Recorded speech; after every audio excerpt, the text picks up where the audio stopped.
Assalamualaikum, saya Sri Devi Agustin. Pada video ini saya akan memaparkan secara singkat mengenai ekonomi moneter Islam masa depan.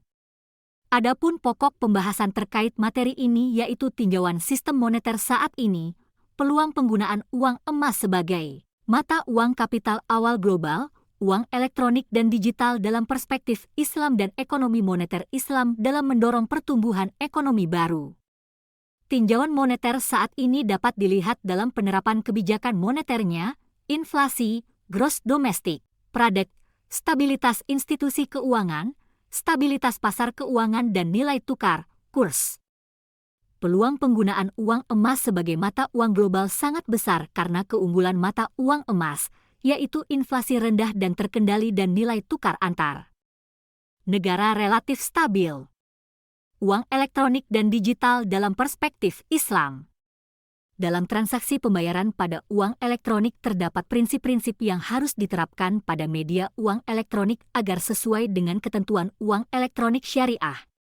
Berikut prinsip yang harus diterapkan pada transaksi pembayaran uang elektronik, yaitu tidak mengandung maisir, tidak mendorong israf dan tidak digunakan untuk transaksi objek haram.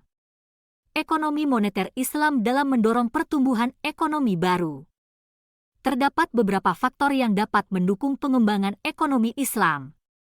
Di antara faktor tersebut ialah dengan meningkatkan ilmu pengetahuan dan pemahaman tentang ekonomi Islam kepada masyarakat yang menjadi SDM untuk kedepannya dan perlu adanya kesadaran akan kewajiban umat Muslim untuk menerapkan prinsip-prinsip ekonomi Islam. Kesimpulan dari materi yang saya bawakan adalah ekonomi moneter Islam masa depan mencakup pandangan bahwa prinsip-prinsip ekonomi moneter Islam akan terus menjadi faktor penting dalam arah perkembangan keuangan global.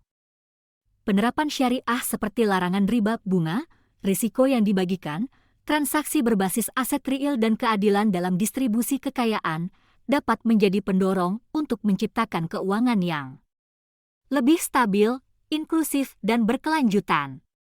Teknologi dan inovasi juga memainkan peran penting dalam pengembangan instrumen keuangan yang sesuai dengan prinsip-prinsip ekonomi moneter Islam. Sekian materi yang dapat saya bawakan. Wassalamualaikum.